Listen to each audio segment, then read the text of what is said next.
네, 우리 각자마다 모든 사람들은 관심사라는 것이 있죠. 사람은 늘 자기가 관심을 가지는 그 관심사를 바라보고 늘 관심을 또 쳐다보며 생각하고 또 궁리하며 살아갑니다. 늘 자기의 자리에 늘 관심이 있는 사람, 늘 성공이죠. 늘 성공에 관심을 두고 살아가는 사람들이 있는가 하면 또한 재물에 늘 관심을 두고 살아가는 사람들도 있습니다. 그리고 사람에게 늘 관심을 가지고 있는 사람, 특별히 이성이나 아니면 같은 동성 간에도 늘 또 사람에 늘 매여 있는 사람, 그런 또 관심사를 가지고 많은 사람들은 살아갑니다. 리차드 포스터라고 하는 아주 유명한 작가가 있죠. 거기에 리차드 포스터의 가장 대작 중에 하나가 바로 돈과 권력과 섹스라고 하는 그런 책이 있습니다. 많은 사람들은 이 세 가지에 항상 관심을 기울이고 늘 여기에 매여 있는 삶을 살아가고 있다. 돈에, 그리고 권력에, 그리고 섹스에 늘 집중하며 삶을 살아가고 있다라고 하는 그런 책 내용인데요.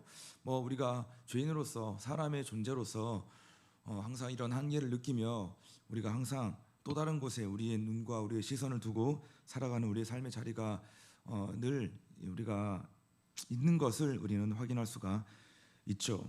그런데 오늘 사도행전 1장 말씀은요, 우리가 진정 마음을 두고 우리가 늘 관심을 가져야 할 것이 있다라고 말씀하고 있습니다. 우리의 늘 관심사가 많이 있고 늘 우리가 마음을 두고 살아가는 부분들이 많이 있지만 사도행전 1절 말씀을 간간히 읽어보면 늘 여기에 우리의 관심과 마음을 두고 살아가야 한다. 그게 뭐냐 하면 바로 하나님의 나라라고 하는 것이에요. 우리 주님은 공생의 기간뿐만 아니라요, 부활하시고 승천하시고 난 후, 그 전에 승천하시기 전 40일 동안을 제자들에게 자신의 모습을 보이시면서 제자들과 많은 이야기들을 하셨거든요. 많이 하셨던, 줄곧 하셨던 그 대화의 내용이 무엇이었냐면 바로 하나님의 나라에 관한 일이었습니다. 그게 바로 오늘 본문 3절에서 그것을 말씀해 주고 있는데요. 우리 같이 한번 읽어볼까요? 시작.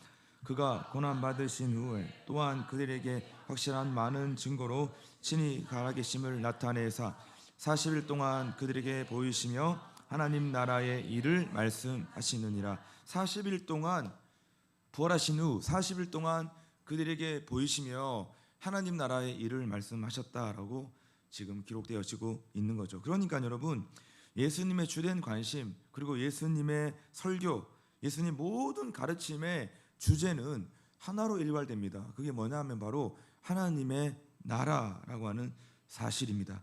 그래서 사도행전의 기록이 지금 처음에도 1장 첫 부분에도 하나님의 나라를 다루고 있고, 또한 사도행전의 끝부분 맨 마지막 장 마지막 절에서도 하나님의 나라로 마치고 있습니다. 사도행전 28장 31절의 말씀 보니까 이렇게 기록되어지고 있습니다. 하나님의 나라를 전파하며 주 예수 그리스도에 관한 모든 것을 담대하게 거침없이 가르치더라. 그러니까 사도행전의 처음 부분과 마지막 부분에서도 공통적으로 다루고 있는 주제가 뭐냐 하면 바로 하나님의 나라라고 하는 사실인 것이에요. 성경은 이렇게 온통 창세기로부터 계시록까지 늘 일관되게 늘 모여지고 있는 주제는 뭐냐? 바로 하나님의 나라입니다. 당신들의 관심은 무엇인지를 제가 묻고 싶습니다. 우리는 항상 이 땅을 살아가면서 내 건강, 그리고 내 사업, 내 가정, 내 성공에만 우리가 늘 사로잡혀 있지는 않은지 우리가 좀 돌아보면서 오늘 말씀을 좀 열어가 보면 좋겠습니다. 사랑하는 여러분, 주님은 우리가 하나님 나라에 관심을 갖기를 원하십니다.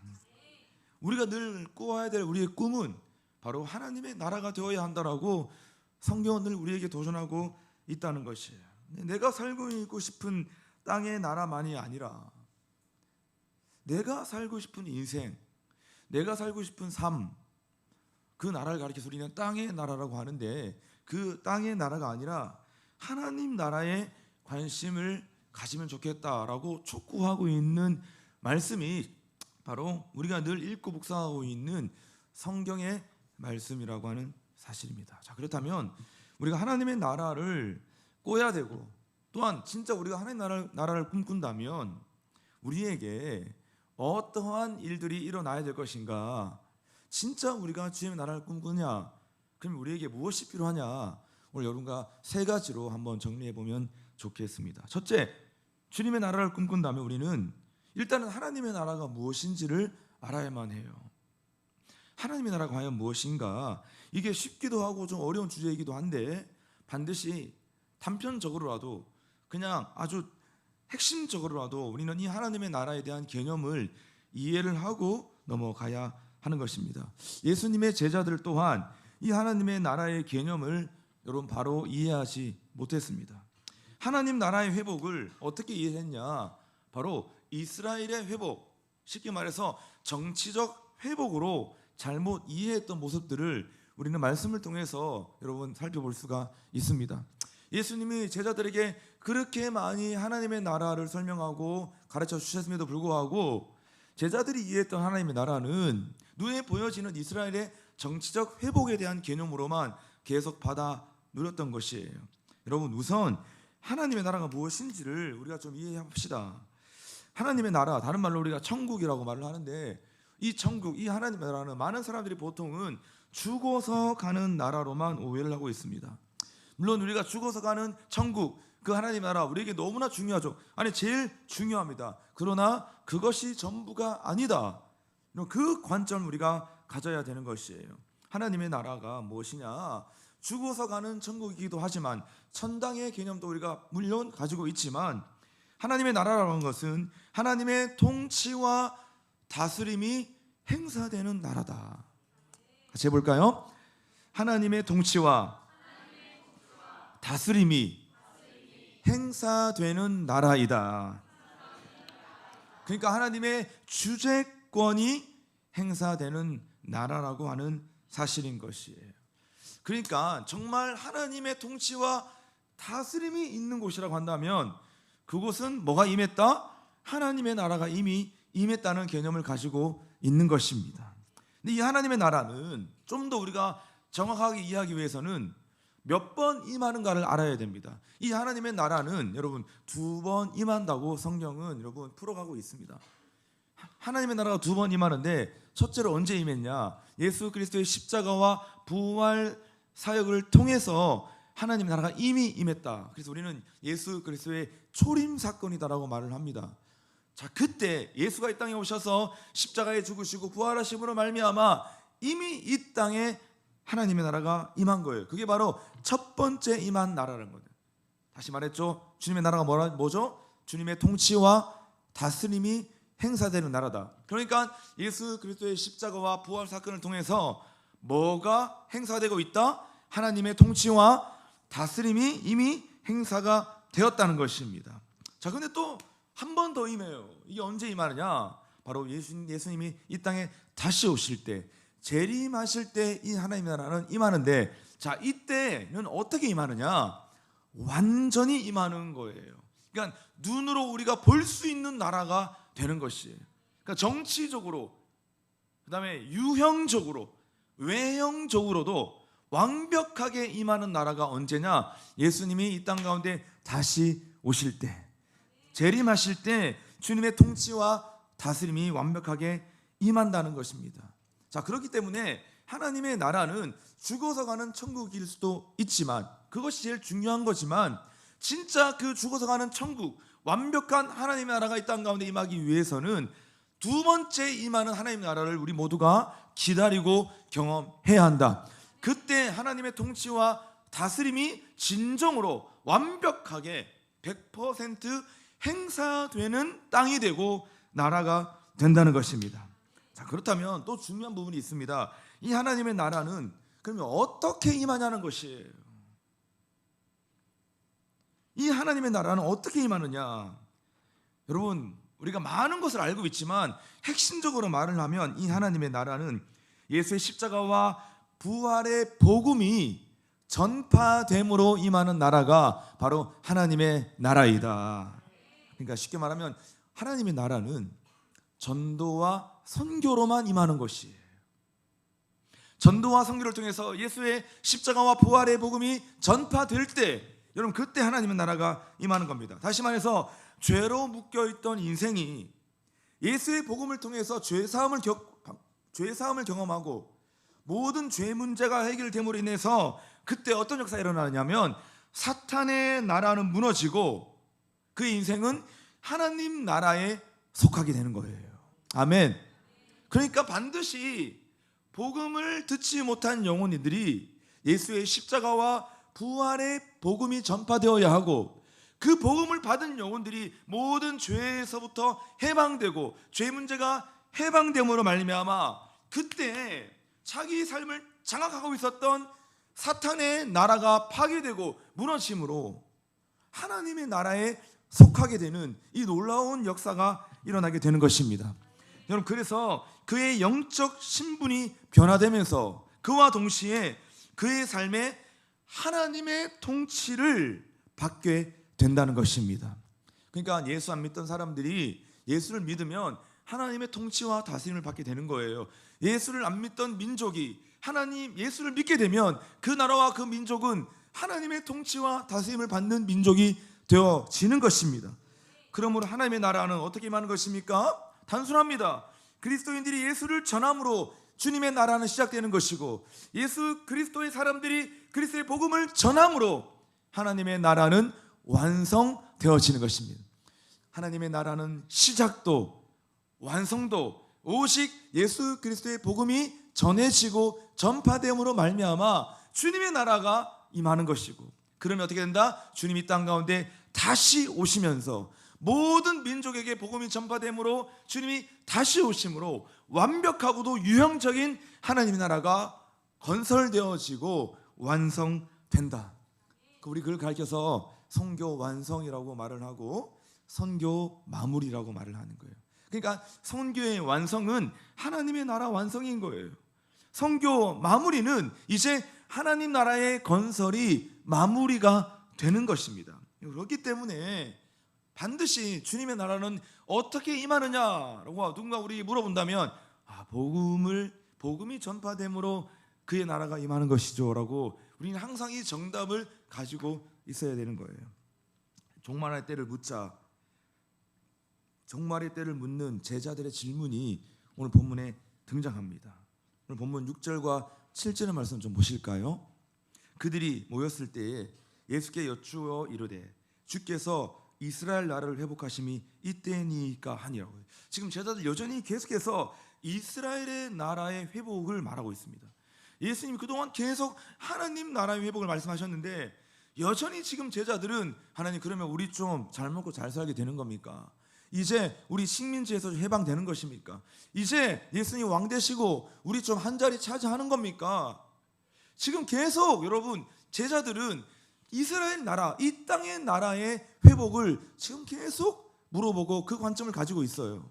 그런데 예수님은 지금 아랑곳하지 않고 그렇게 말씀하셔요. 때와 시기는 아버지께서 자기의 권한에 두셨으니 너희가 알 바가 아니요. 제자들은 이 땅의 회복을 물어봤는데 지금 예수님은 하나님 나라의 회복을 지금 답하고 있습니다. 하나님 나라 회복, 그 때와 시기는, 다시 말해서 예수님의 재림의 시기는 우리의 소관이 아니다. 성부 하나님의 권한이다. 그것은 천사들에게도 가르쳐 주지 않았다.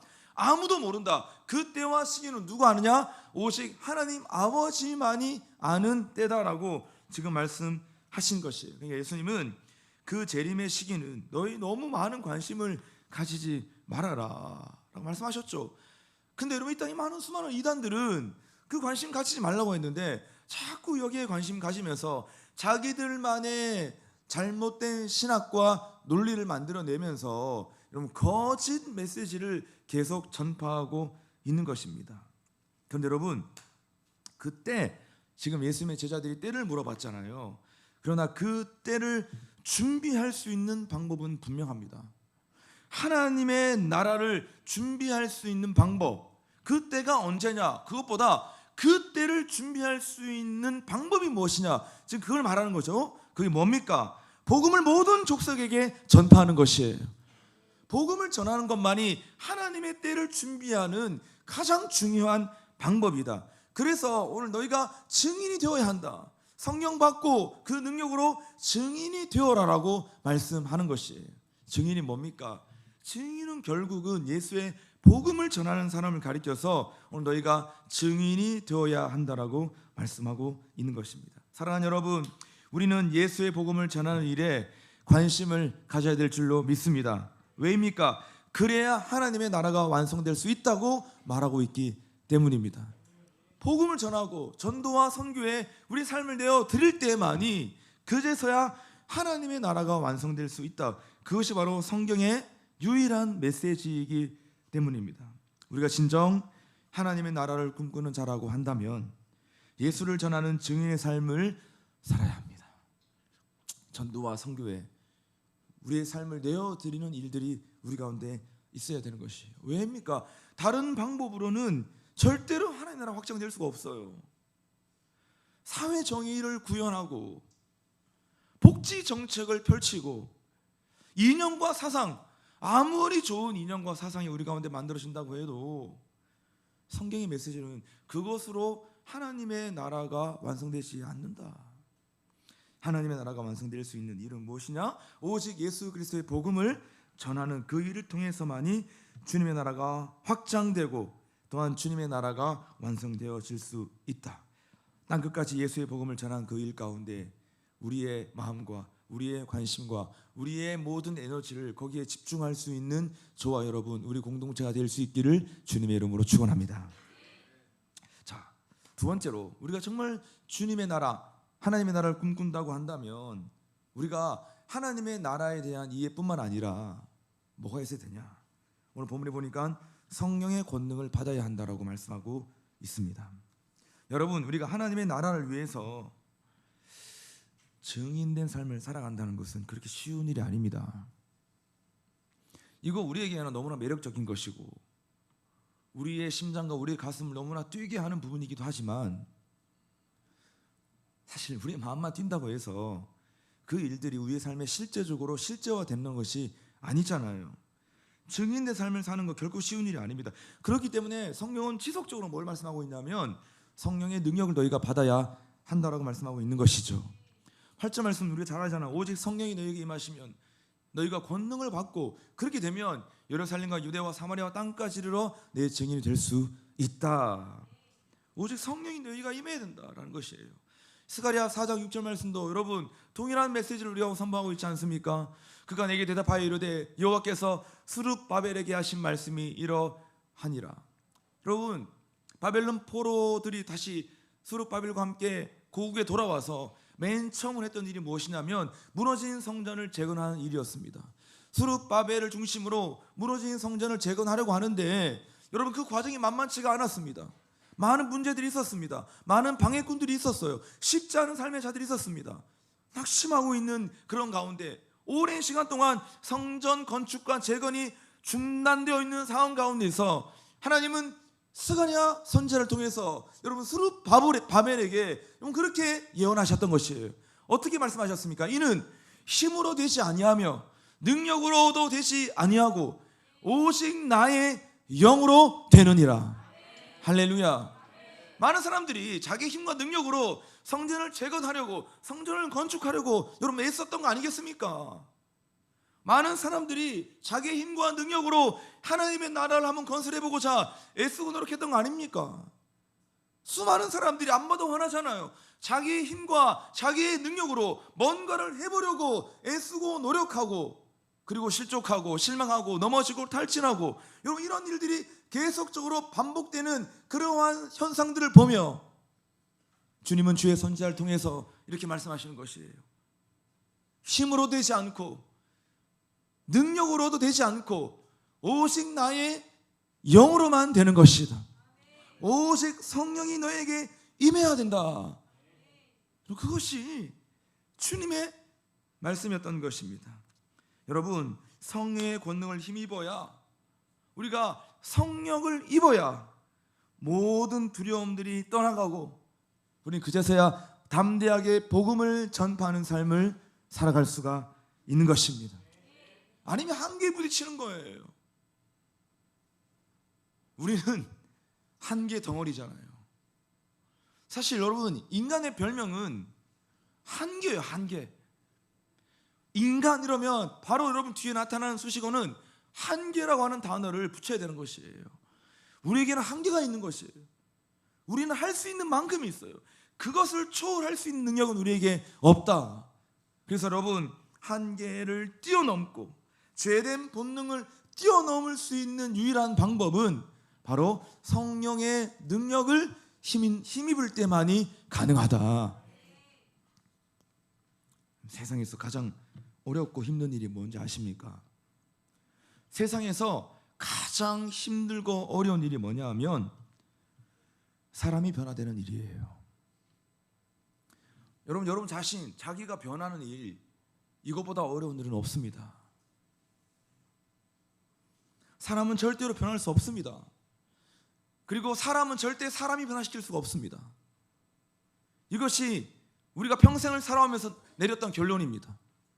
우리는 우리 자녀를 변화시킬 수 없고, 목사는 성도를 변화시킬 수 없고, 또한 우리는 복음을 듣는 우리 모든 대신자들을 변화시킬 수 없습니다. 왠 줄 아십니까? 나도 변화시킬 수 없는 존재이기 때문이에요.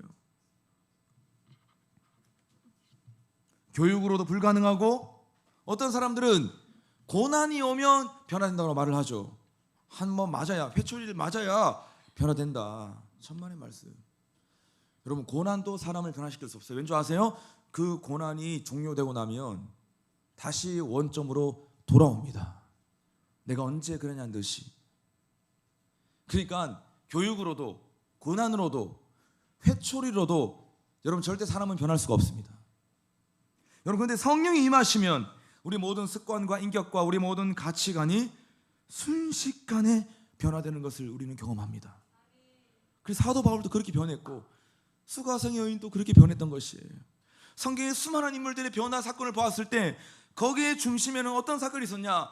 바로 성령의 놀라운 역사, 성령의 능력이 여러분 거기에 있었던 것을 우리는 확인할 수가 있었습니다.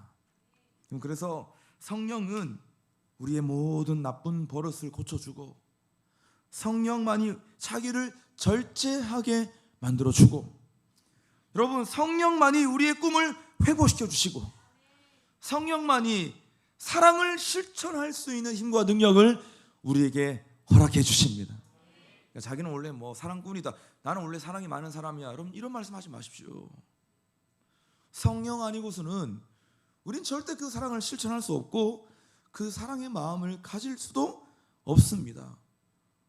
나는 원래 좀 이렇게 타고났어, 이렇게 말하는 사람도 있는데, 여러분 제가 그런 사람들 치고 진짜 꾸준하게 일관되게 사랑하는 사람 못 봤습니다. 여러분 절대 그렇지 않습니다.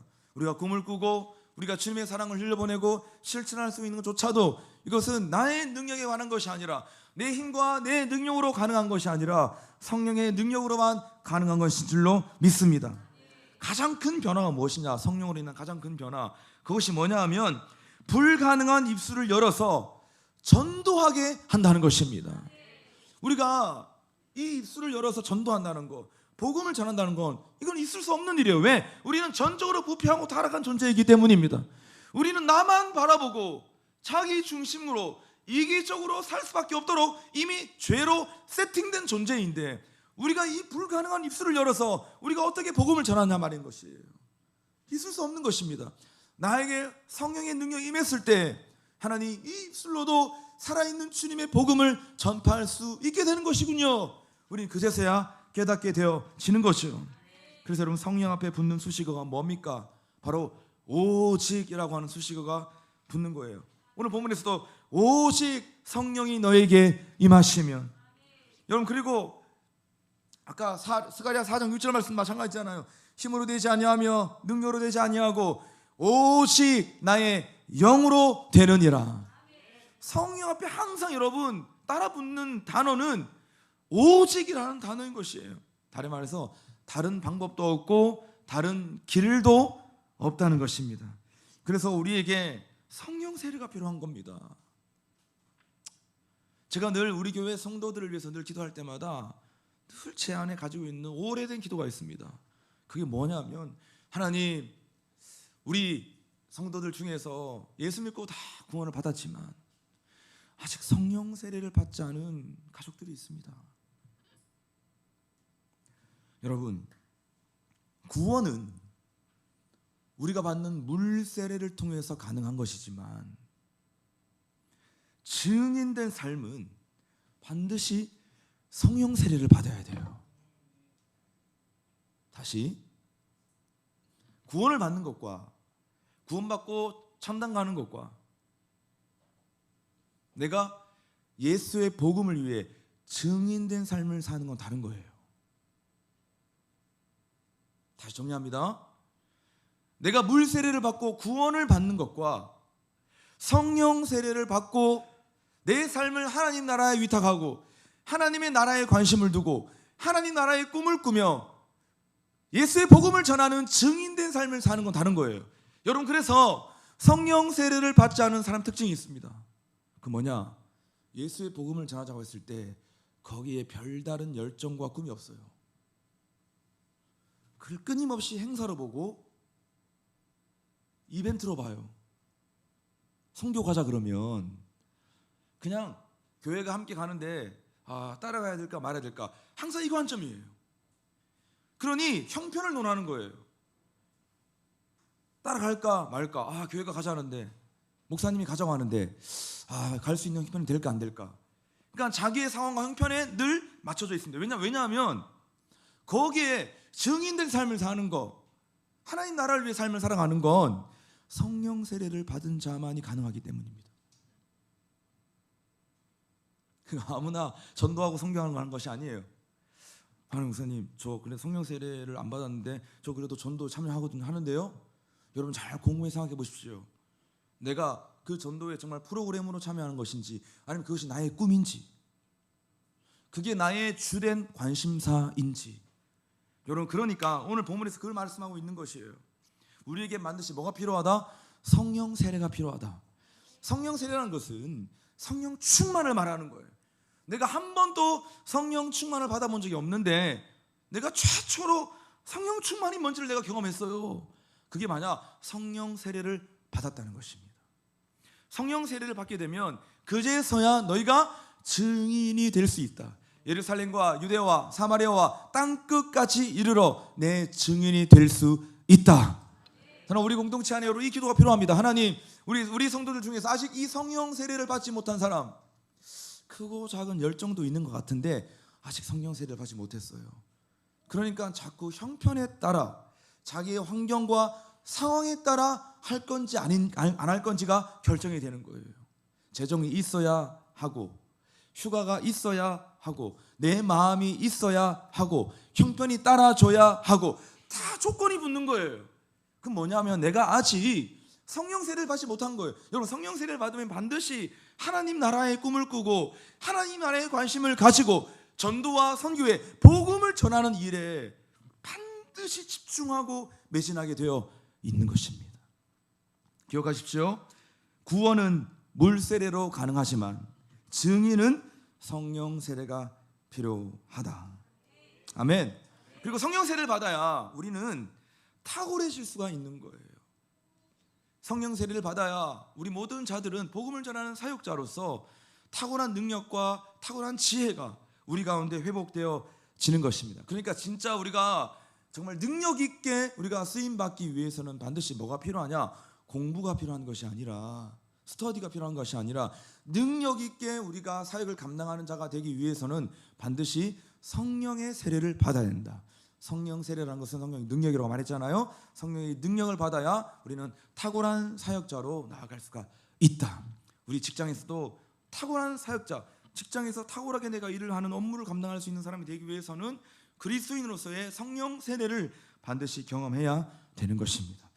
사람들은 각자마다 자신의 생애에 무엇인가를 채워야 안정감을 누린다라고 생각하는 존재들입니다.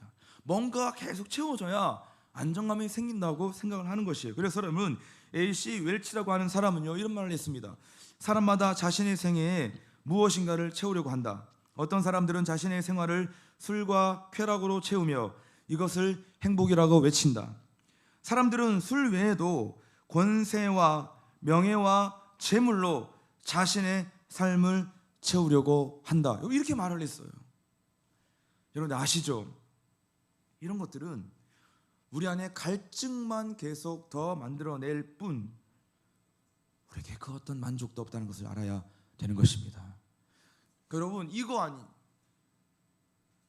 성령으로 채워지는 거 아닌 또 다른 것으로 채우는 것에 우리가 길들여지면요 특징이 있습니다. 더 메마르고 더 갈급하고 더 공허하고 더 채우고 싶고, 그러니까 우리 안에 이 채우고자 하는 욕망이 점점점 커지는 거예요. 아니 좀 채워지면 채워져야 되는데, 그래도 어느 때까지는 조금 그래도 돼야 되는데, 이것이 하루도 안 지나서 더 채우고자 하는 여러분 그런 열망들이 우리에게 생겨난다는 것입니다. 그러나 반대로 성령으로 채워졌다는 사실을 발견할 때 인간은 그제서야 참된 행복을 맛보게 된다, 그렇게 말했던 것입니다. 사랑하는 여러분, 우리 안에 성령의 능력으로 채워지는 일들이 우리 삶 가운데 더 커질 수 있기를 축복합니다. 진짜 하나님 나라를 꿈꾼다고 한다면 성령의 능력으로 채워져야 되는 거예요. 여러분, 그럼 뭔가 달라도 다른 거예요. 말 한마디를 하더라도 다른 거고, 생각 하나가 해도 뭔가 다른 생각을 하는 거예요. 그리고 실제로 우리가 어떤 액션을 취했을 때 그러면 그 액션과 그 반응이 달라지는 것이에요. 바라보는 관점이 달라지는 것이고 실제 구현되어지는 삶 자체가 달라지는 것이에요. 그게 바로 성령의 능력으로, 오직 성령의 능력으로만 가능하다라고 하는 주님의 말씀이라는 것입니다. 세 번째, 진정한 하나님의 나라를 꿈꾼다고 한다면 뭐가 필요하냐?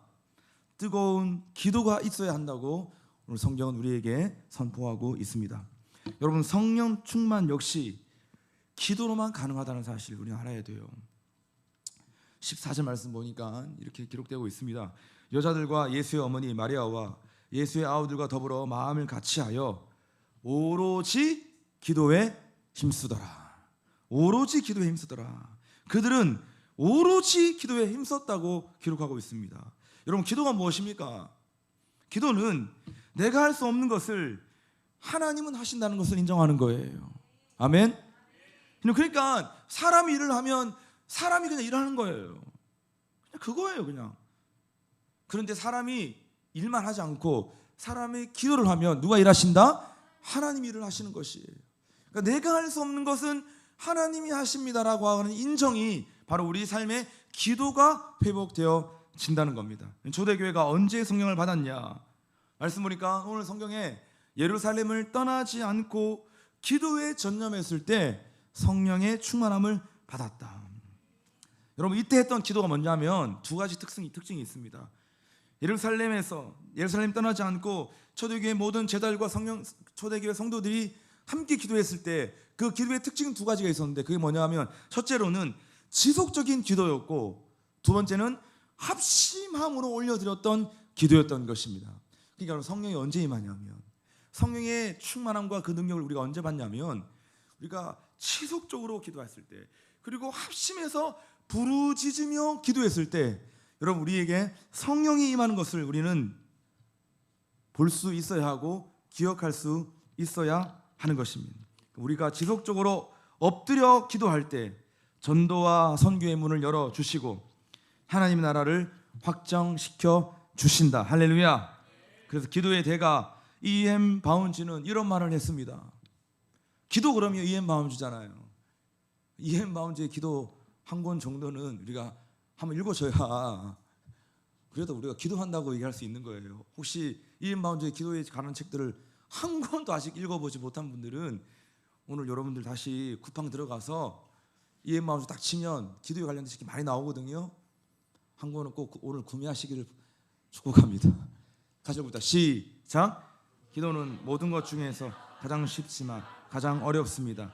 기도는 가장 단순하지만 가장 숭고합니다. 기도는 가장 약해 보이지만 가장 큰 능력입니다. 기도하지 않는 사람은 하나님의 나라를 탈출하는 사람입니다. 여러분, 제가 이거 볼 때마다 기도하지 않는 사람은 하나님 나라를 탈출하는 사람이다.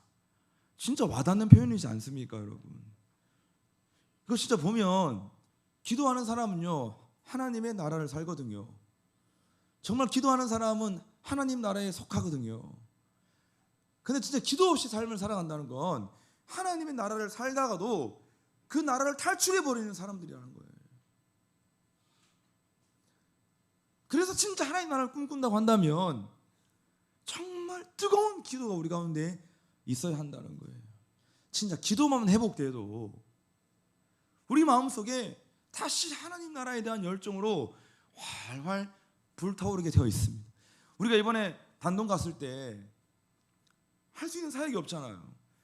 지금 거의 역대급으로 중국이 폐쇄적이고 문이 닫혀 있습니다. 성교사님 표현에 의하면 지금 거의 30년 전으로 돌아갔다고 합니다.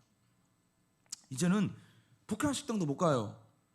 북한 식당에 옛날에 막 잘 갔잖아요. 가서 막 밥 먹으면서 그분들과 같이 막 이야기도 하고 막 그랬는데 이제는 북한 식당에 못 오게 해요. 북한 사람들이. 그러니까 이제 완전히 꽁꽁 얼어붙어가지고 지금 북한과 지금 이 중국의 문들이 완전히 막혀 있는 그런 상태. 감시는 더 늘어났고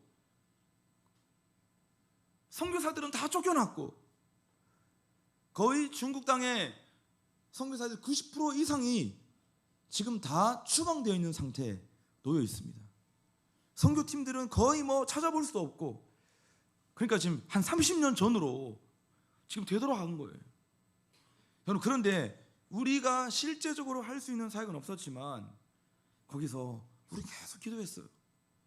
아침에 모여서 기도하고 또 우리가 땅을 밟으면서 마음으로 기도하고 또 함께 끝나고 잠자리에 들기 전에 또 함께 모여서 중보 기도하고 그런데 여러분 우리가 뭔가 행하는 일들은 없었지만 기도하는데 하나님 나라에 대한 열정이 활활 불타오르게 하셨던 여러분 일들을 우리가 경험하고 돌아온 것이에요.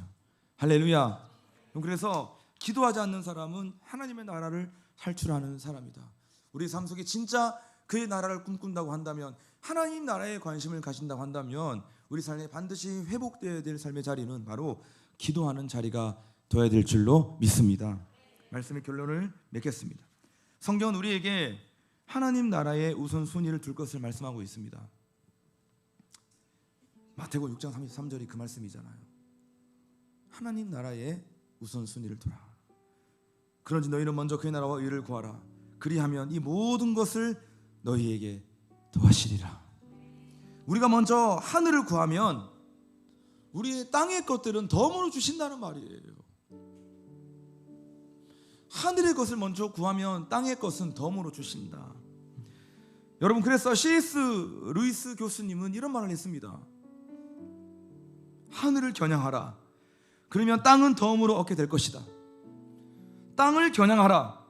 그러면 어느 것도 얻지 못할 것이다. 땅을 겨냥하라. 그러면 어느 것도 얻지 못할 것이다. 하나님의 나라를 얻는 사람은 세상도 얻지만 하나님의 나라를 잃어버린 사람은 세상의 모든 것을 다 잃어버린다는 거예요. 우리 모두가 진정 하나님 나라를 꿈꾼다고 한다면 오늘 본문의 성경은 우리에게 세 가지를 하라고 권면하고 있습니다. 첫째, 우리는 그리스도의 증인이 되어야 한다. 왜냐? 하나님의 나라는 증인들이 전하는 복음을 통해서 완성되는 나라이기 때문인 것이에요. 언제 어디서든지 항상 우리의 모든 관심, 우선순위는 전도와 선교에 집중되어 있어야 하는 것입니다. 여러분 제발 권면합니다. 아직 성령 세례를 경험하지 못한 분들은 오늘부터 성령 세례를 위해서 기도하십시오. 하나님 저도 성령으로 장악되는 충만케 되는 하나님 그러한 사건을 경험케 하여 주십시오. 그래서 항상 저도 그의 나라 꿈꾸며 전도와 선교의 복음을 전하는 일에 하나님 저의 모든 삶을 내어 던지는 일들이 일어나게 하여 주시옵소서. 두 번째, 하나님 나라 꿈꾼다면 뭐라고 했죠? 성령의 권능을 받아야 한다. 왜? 우리는 그럴 만한 사람이 되지 못합니다. 그냥 조금 은혜 받았다고 해가지고 사람이 그렇게 막 변하는 게 아니에요. 교회 나와가지고 예배 드리면서 오늘 좋았다, 오늘 되게 감동받았어, 이런 거 가지고 나의 자기 중심성과 자기의 이기성, 자기의 습관, 자기의 약함 뭐 이런 것들이 변하지 않아요. 한번 감동받았다 해가지고 여러분 절대 그런 일이 일어나지 않습니다. 진짜 사람 언제 변하냐? 성령으로 충만히 되고 성령의 능력을 경험해야 눈물 질질 짜면서 변하는 거예요. 세 번째, 진짜 하나님 나라 꿈꾼다면 기도해야 된다. 기도해야 하나님의 나라를 향한 열정이 회복되어진다. 기도하지 않으면 하나님의 나라, 있던 하나님의 나라도 다시 탈출한다. 오늘 이 세 가지를 우리가 기억하면서 평생 하나님의 나라에 관심을 두고 하나님의 나라를 꿈꾸며 살아갈 수 있는 저와 여러분, 우리 공동체가 될 수 있기를 주의 이름으로 축원합니다. 우리 다 함께 일어나셔서 우리 함께 찬양하면서 우리가 주님의 나라를 선포하며 우리 함께 기도하고 싶습니다.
함께 선포합시다.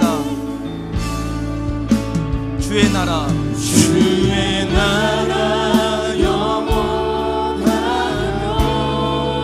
그의 영광 무궁하리, 그의 영광 무궁하리.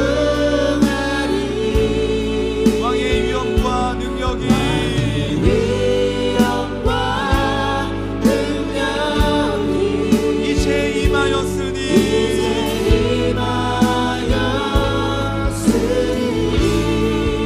주권과 주의 통치와 주의 통치와 주의 나라 힘과 권세 임하네. 예수 하나님의 공의. 예수 하나님의 공의, 예수 하나님의 공의. 주독생자 그의 나라 임하였으니, 그의 나라 임하시네. 예수 재물이 되신 주님, 예수 재물이 되신 주, 영광 중에 그의 나라 임하시네. 그의 나라 임하시네.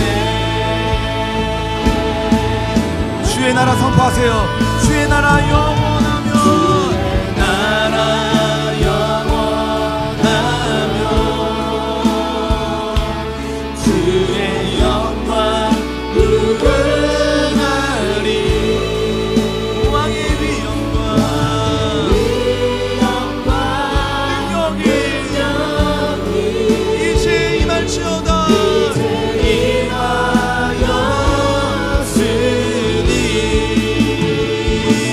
주의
목회하는 목회자로서 저에게 정말 중요한 꿈과 비전이 있습니다.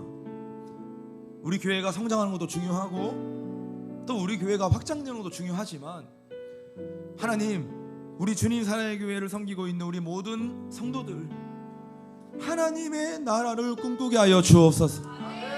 정말 여러분, 여기에 저는 목숨을 걸고 싶어요. 하나님, 이 땅의 나라에 목숨 걸고 내가 먹고 사는 일에만 매몰되어 있는 성도들이 아니라 성령이 처음부터 끝까지 일관되게 말씀하고 있는 이 메시지를 하나님 우리가 깨닫게 하여 주세요. 하나님 나라의 꿈을 꾸고 나도 좀 하나님 나라에 관심을 가지고 사는 주님의 백성이 되게 하여 주옵소서. 여러분, 이것이 되려면 오늘 세 가지를 말씀하고 있는 거예요. 하나님의 나라를 꿈꾸기 위해서는 우리는 증인된 삶을 살아야 되는 것이, 전도와 선교에 집중하고 관심을 가지고 살아야 하는 것입니다. 예수의 십자가와 부활의 복음을 증거하는 삶에 관심이 있어야 하는 것입니다. 같이 기도하시겠습니까? 하나님, 예수의 복음을 전하는 증인된 삶을 살아가게 하여 주옵소서. 하나님, 그렇게 되려면 성령의 능력과 권능을 하나님 경험하게 하여 주옵소서. 내 힘과 내 능력으로 되지 않으니 성령의 능력을 우리에게 부어 주옵소서. 우리 안에 다시 기도가 회복되게 하여 주옵소서. 기도가 충만케 되게 하여 주옵소서. 기도의 문이 열리게 하여 주옵소서. 이 시간 하나님 나라의 꿈을 꾸기 위한 이 세 가지를 구하며 주 앞에 기도하며 나아가십시다.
특별히 우리 교회 공동체 아직 성령 세례를 우리가 경험하지 못한 성도들 위해서 우리가 시간 좀 특별하게 좀 중보기도 하면 좋겠습니다. 하나님, 예수의 복음을 받아들이고 영접하였지만 아직 성령 세례를 경험하지 못함으로 인해서 능력 있는 그리스도인의 삶을 살지 못하는 자들, 또한 증인된 삶 가운데로 나가지 못하는 자들, 주님 우리 공동체에 성령 세례를 허락하여 주옵소서. 압도하시는 성령의 역사와 충만함이 하나님 우리 모든 성도와 공동체원들 가운데 위로부터 임하게 하여 주옵소서. 우리 시간 예수의 이름을 부르짖으며 성령 세례를 위해서 함께 중보기도 하겠습니다.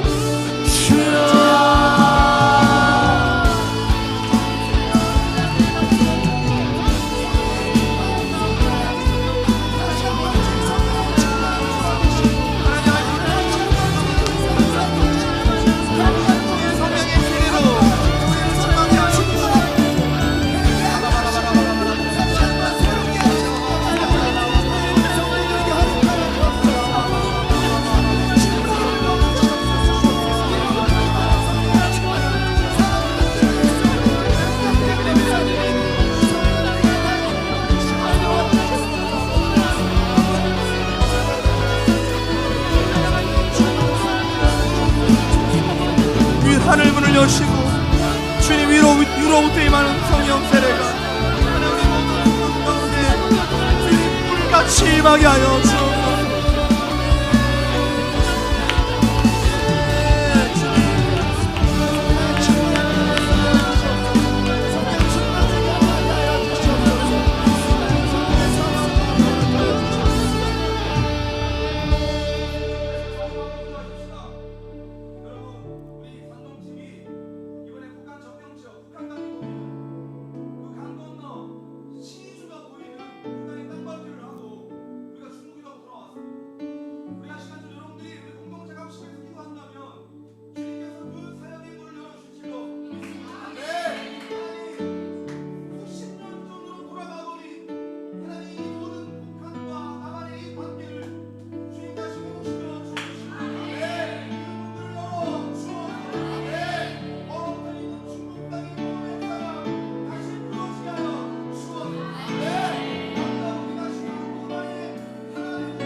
선포하라. 주의 나라 영원하며, 주의 나라 영원하며 그의 영광 무궁하리.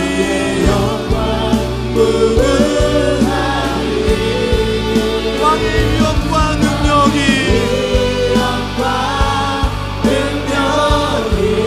이제 임하였으니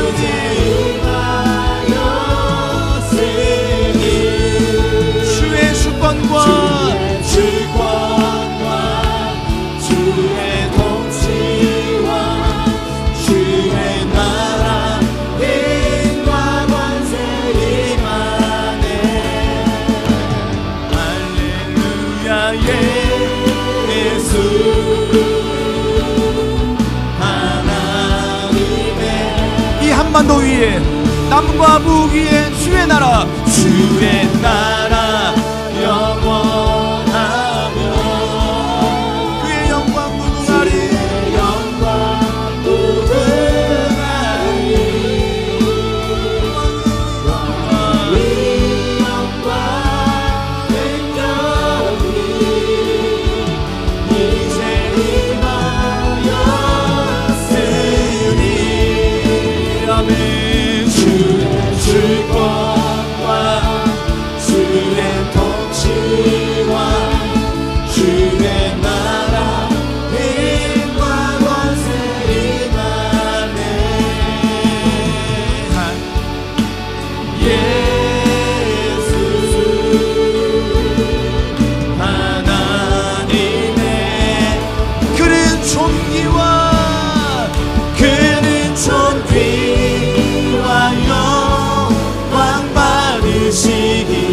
합당하신 주님, 어린 양 소리 높여 주님을 찬양해. 보좌 위여 그는 존귀와 영광 주님 받기에 합당하신 것입니다. 받으시기에 어린 양 소리 높여 주님을 찬양해. 보좌 위여 그는 존귀와 영광 그는 존귀와 영광 받으시기에 합당하신 어린 양 소리 높여 주님을 찬양해. 보좌 위 어린 양. 하나님, 우리가 이 땅에 성도로 삶을 살아가면서 물세례를 통해서 구원을 받은 자로서 우리가 성령 세례를 받고 우리 모두가 다 하나님 나라에 관심을 두고 그 나라의 꿈을 꾸며 살아가는 주의 거룩한 성도들, 믿음의 백성들이 되게 하여 주옵소서.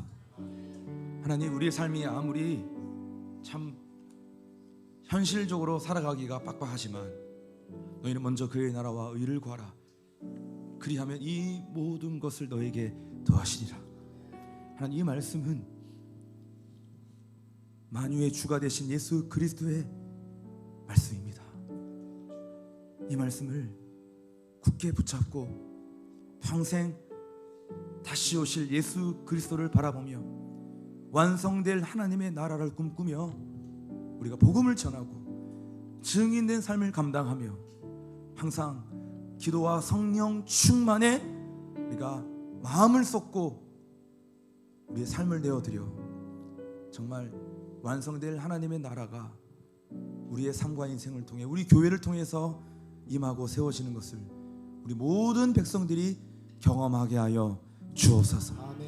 오늘 시간 우리에게 찾아오셔서 위로부터 임하시는 성령을 우리 가운데 부어주신 주님께 감사를 드리고 이번 여름에도 이번 가을에도 이번 겨울에도 우리의 한 번뿐인 일생 주님의 나라를 위해서 헌신하며 값없이 내어드리는 주님의 백성으로 이끌어 주옵소서. 예수 그리스도의 이름으로 기도하옵나이다. 아멘.